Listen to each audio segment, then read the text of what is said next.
into this world. This world, tiny little thing before its time and a God-forsaken... What? Girl?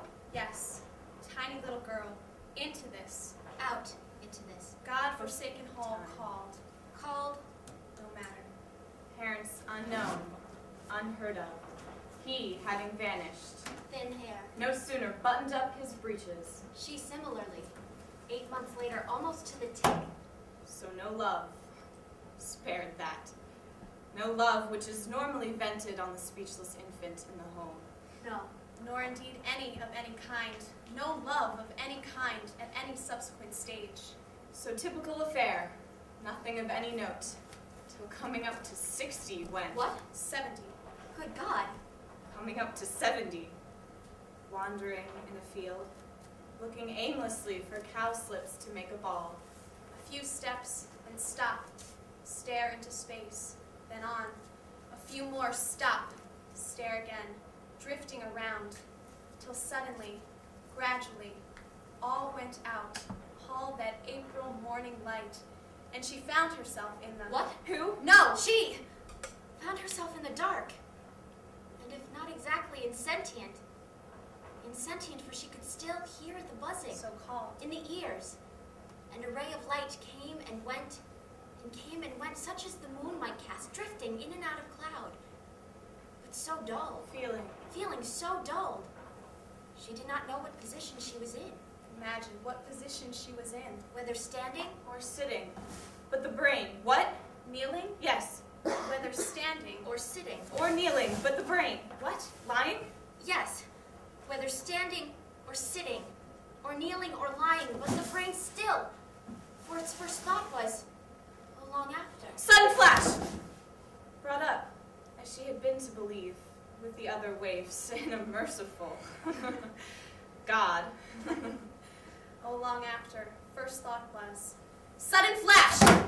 She was being punished for her sins, a number of which further proof, if proof were needed, flashed through her mind one after another, then dismissed as foolish. Oh, long after. Each thought dismissed, as she suddenly realized, gradually realized, she was not suffering.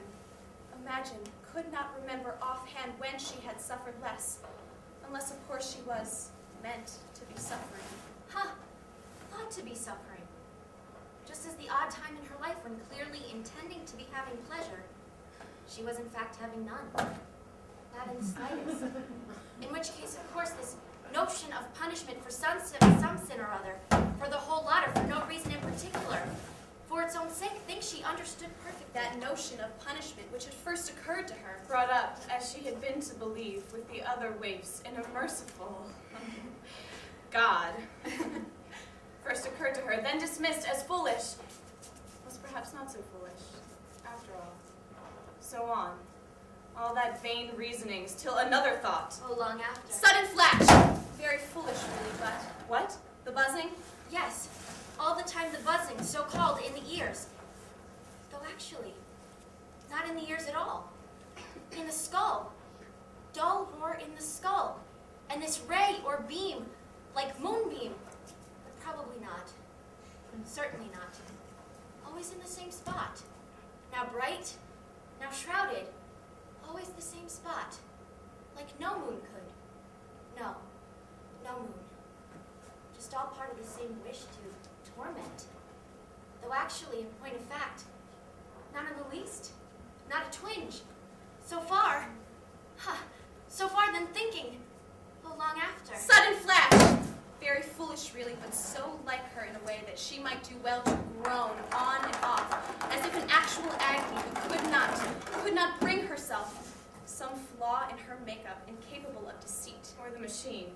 More likely, the machine, so disconnected, never got the message. Or powerless to respond. Like numbed. Couldn't make a sound, no sound of any kind, no sound at all. No screaming for help, for example, should she feel so inclined. Scream. Then listen. Scream again. Then listen again. No! Spared that. All silent as the grave. Can't. What? The buzzing? Yes. All silent but for the buzzing. No part of her moving that she could feel. But the lids, presumably, on and off. Shut out the light. Reflex, they call it. No feeling of any kind with the lids.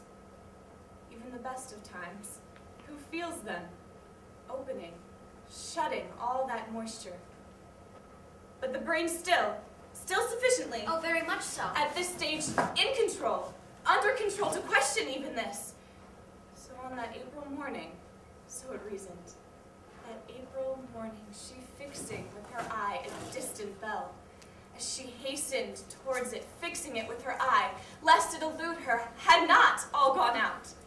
All that light of itself without any on her part.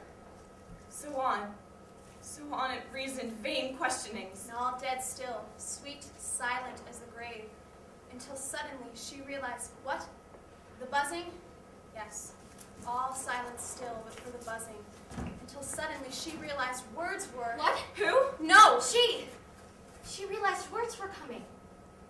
Imagine, words were coming. A voice she did not recognize at first, so long since it had sounded, and had to admit could be none other than her own. Certain vowel sounds she had not heard elsewhere. Once or twice a year, always winter some strange reason, stop and stare at her uncomprehending. And now this stream, this steady stream, she who had never, on the contrary, practically speechless all her days, how she survived. Even shopping, out shopping, busy shopping centers, supermarket, hand in the list, with the bag, old black shopping bag, stood there waiting, any length of time, motionless, middle of the throng, stood there staring into space, mouth half open as usual. Then back in her hand, the bag back in her hand, then pay and go, not as much as goodbye. How she survived. And now this stream, not catching the half, not the quarter, no idea what she's saying. Imagine, no idea what she's saying. Then she began trying to delude herself. It was not hers at all, not her voice at all, and no doubt would have, vital she should, after long efforts, till suddenly she realized, gradually she realized, her lips moving. Imagine, her lips moving. Of course, till then she had not. Not alone the lips, the cheeks, the jaws, all those. What? The tongue? Yes, the tongue in the mouth. All those contortions without which no speech possible, and yet in the ordinary way, not felt at all.